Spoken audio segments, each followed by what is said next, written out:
আসি পরের খবরে। বিএলওদের বিক্ষোভে রীতিমতো উত্তেজনা।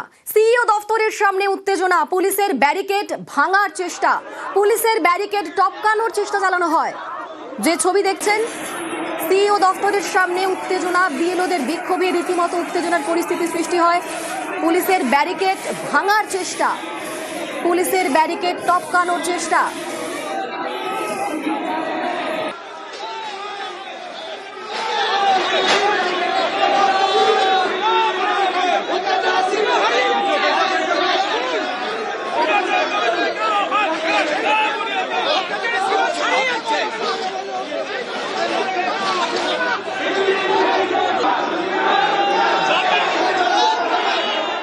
আমাদের সঙ্গে রৌনক রয়েছেন। রৌনক, কি হয়েছিল এবং এখন কি পরিস্থিতি?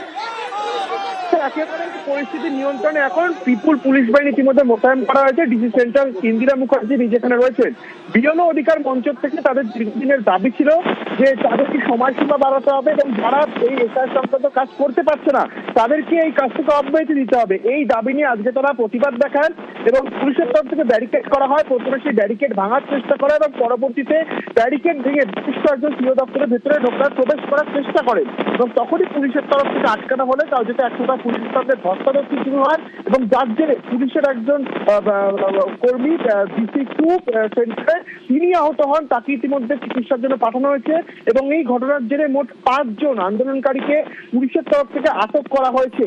গোটা যে সিও অফিসের সামনে পুলিশ নিরাপত্তা রাখা হয়েছে এবং এখনো প্রচুর পরিমাণে পুলিশ বাহিনী মোতায়েন করা হয়েছে যাতে কোনোভাবেই আর নতুন করে কোনো রকম অপ্রীতিকর পরিস্থিতি তৈরি না হয় সেই দিকে কিন্তু পুলিশের তরফ থেকে দেখা হচ্ছে।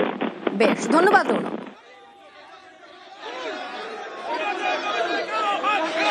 এখানে একটা পুলিশ তো একটা সাইডে আছে এবং যারা বিএলও মঞ্চ থেকে যারা আছে তারা আরেকটা সাইডে আছে। অনেকক্ষণ ধরেই গার্ডরেলটাকে একটা প্রেশারাইজ করার একটা চেষ্টা ছিল।